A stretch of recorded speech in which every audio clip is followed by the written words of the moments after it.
Hello, pet. It's Zita here, and it's time for sleep. It's time to rest and relax your mind and have a nice, gentle, soothing sleep. Now,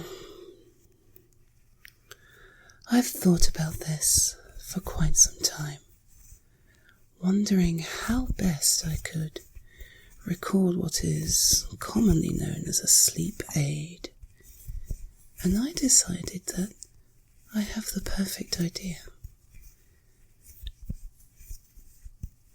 Perhaps you can hear it already. I am going to talk to you just softly, just gently. I'll even tell you a bedtime story. And as I do it, I'm going to crochet. And the gentle whispering sounds of my hook sliding in and out of the yarn, and the yarn passing over my fingers, will hopefully provide you a soft, gentle, ASMR-style backdrop to my story. I will release 2 versions of this story. One, the bare minimum, me speaking gently with the soft rustle of yarn between my fingers. And a second, with the added bonus of binaural beats. This version will contain binaural beats and is best enjoyed using headphones.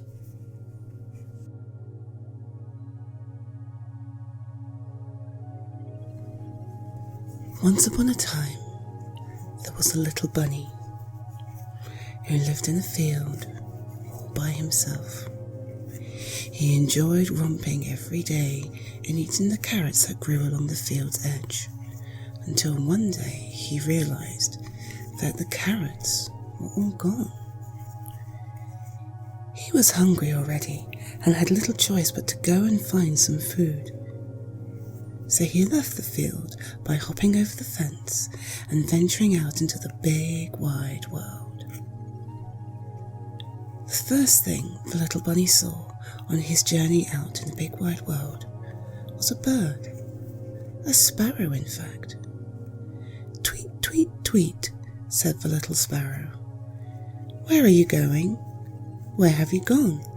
And where will you go in future?"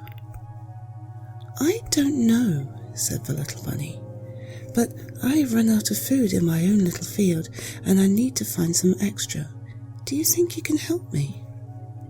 "Of course I can," said the little sparrow.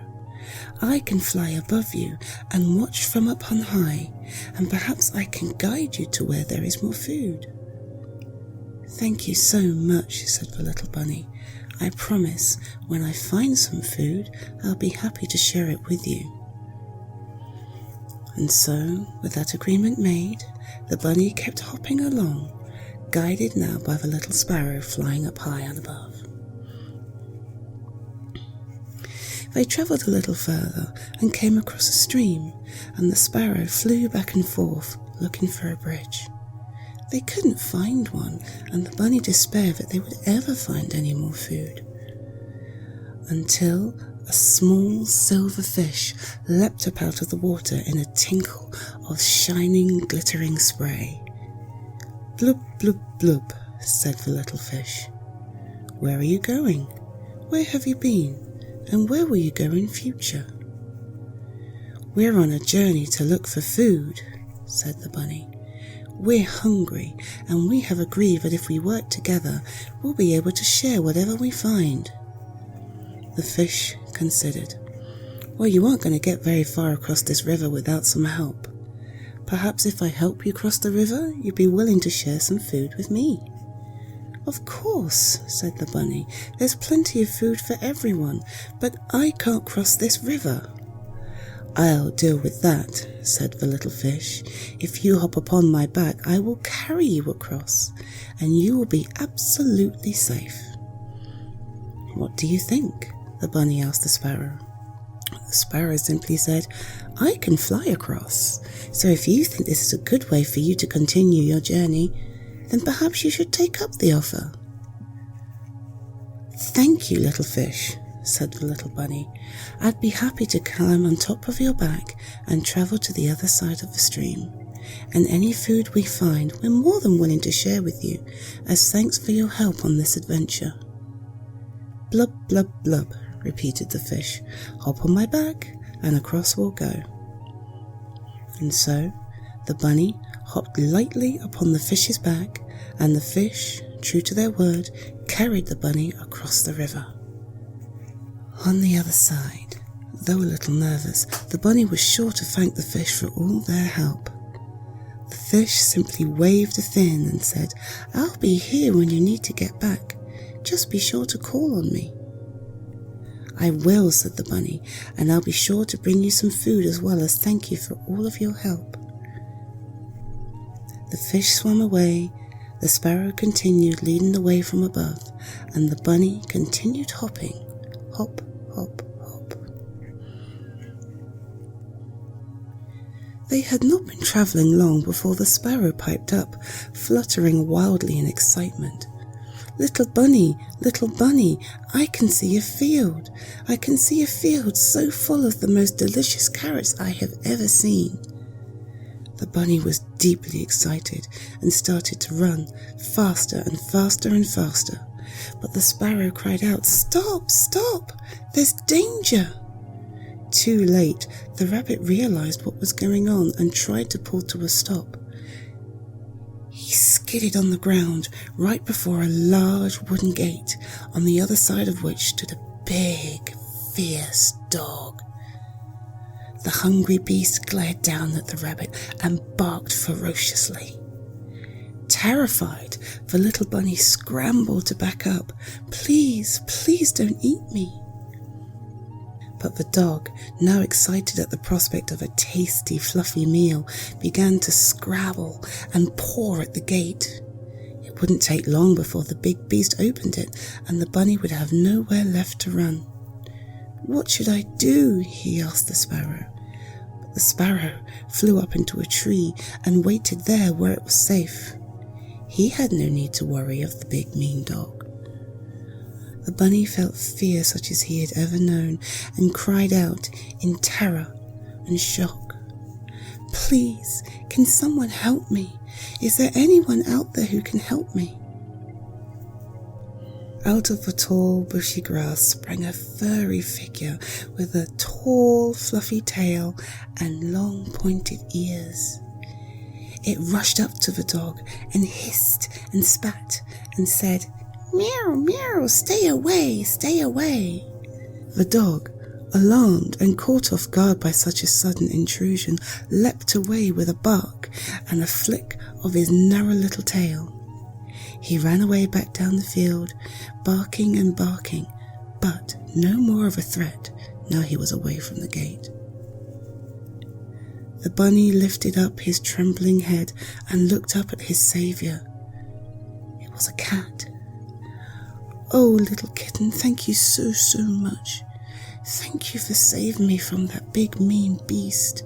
However will I repay you?" The cat sat down and licked its paws, using them to wash behind his neat, pointed ears. "There's no need to thank me, little bunny. I'm not particularly fond of that dog, and he's a bully anyway." "Where are you going? Where have you been? And where will you go in future?" "Oh, I'm not going far. I simply wanted to visit the field because my own field is empty of carrots. I'm hungry and I need to feed myself and my friend the sparrow." "Sparrow?" said the cat. At the mention of his name, the sparrow fluttered down from a tree, careful to stay well out of reach of the curious feline.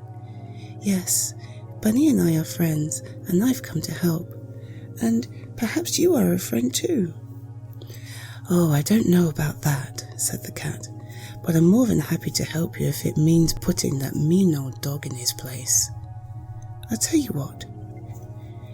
If you allow me to guard you while you collect up your carrots, I am more than happy to simply let you." "Well," said the cat, "I have no claim on this field. I simply stay here to annoy the dog. He's such a big, mean bully, it delights me to put him in his place. If you like, I will guard you while you take your fill and then walk you back to your home." "That's very kind of you," said the bunny. "Thank you so much." And so the bunny began to collect his carrots, eating his fill in the center of the field. Every time the big, mean dog came by, intending to scare him away, his little cat friend would rise up and hiss and spit and chase the mean dog far across the field. It was quite amusing to watch. Eventually, when the bunny had eaten his fill, he turned to his little sparrow friend. "I saved these holes for you," said the bunny, pointing at the areas where the carrots had once been. "I know you like to peck in the ground to find your food. I hope you'll consider this thanks for helping me." The sparrow chirped happily and fluttered down, poking its beak into each and every hole, digging out several juicy worms to enjoy. When he had eaten his fill, he flew back up and agreed to guide the bunny home. "Thank you," they both said, addressing the cat, who once again stood nearby cleaning behind his ears. "We wouldn't have been able to do this without you. I'm so very grateful." "Well, just remember me when the time comes," said the cat. "For now, I need to go tease that dog some more." And while the bunny and the sparrow started to make their way back, the cat once more leapt upon the wall and watched for the dog returning to the field. Bunny hopped back the way he came, so full now, so deliciously full. But he hadn't forgotten his promise to the little fish. Before leaving, he gathered several fresh green carrot tops and carried them back to the stream. When he arrived, with his sparrow friend in tow, the silverfish once more flushed up to the surface. "Hello, little bunny. Did you find your food?" I did, said the bunny, "and I brought you some too. If I could trouble you for one more favour." "Of course," said the fish, barely needing the question at all. "Once more climb upon my back and I'll take you across." "Thank you," said the little bunny. And just like before, he climbed across the fish's back and allowed himself to be carried across the stream. On the other side, he hopped down to the dry safety of the opposite bank and passed down the fresh, green carrot tops he'd saved for the fish. "I brought these for you," he said, "as thanks. Once for bringing me over and again for bringing me back." The fish was delighted. He nibbled on each green carrot top one by one and blubbed happily as he sat in the river. "It is my pleasure to help you, little bunny," he said, "and if ever you need any help again, please feel sure to come back." "Thank you," said the bunny, and continued to hop on his way. By now it was beginning to get dark. The bunny had been travelling for very many hours and was growing tired. He wanted to stop and rest, but high above, fluttering in the sky, the little sparrow goaded him on. "Come on, little bunny, it's not far at all. You'll soon be home. You'll soon be home." "I'm tired," said the bunny, "and so very full. How much further do you think it is?" The sparrow fluttered higher into the sky and looked from way up above. "Just over this next ridge, little bunny. You'll be safe, you'll see. Follow me and I'll guide you back the safest and cleanest way." And so the sparrow flew low and allowed the bunny to follow him, quickly travelling over paths and bushes to return to the field. The bunny was relieved to see the familiar grass blades of his home field. He stopped outside his burrow and looked up at the sparrow, who had once more stopped atop a tall, tall tree. "Little sparrow, you are kind and true, and my new best friend. Thank you so much for helping me eat today." "It's quite all right," said the sparrow. "You helped me eat, and you know what? That's what friends do." And from that moment on, the bunny and the sparrow made regular trips to the adjoining field. And each time they went, they would stop and talk to the silverfish, who would give the bunny lifts to and fro across the stream. And each time they reached the field with the angry dog, the cat would be there waiting for them, ready to hiss and spit and chase away the angry dog. And every day, the sparrow would peck at the holes left behind by the carrots, and the bunny would take back fresh green carrot tops to feed the little fish. The unlikely trio became fast, fast friends, and it is said, even to this day, as the seasons turn and the first field is devoid of carrots, the bunny will look up to the trees, call down his sparrow friend, and begin the journey to the neighbouring field, across the stream and over the hill.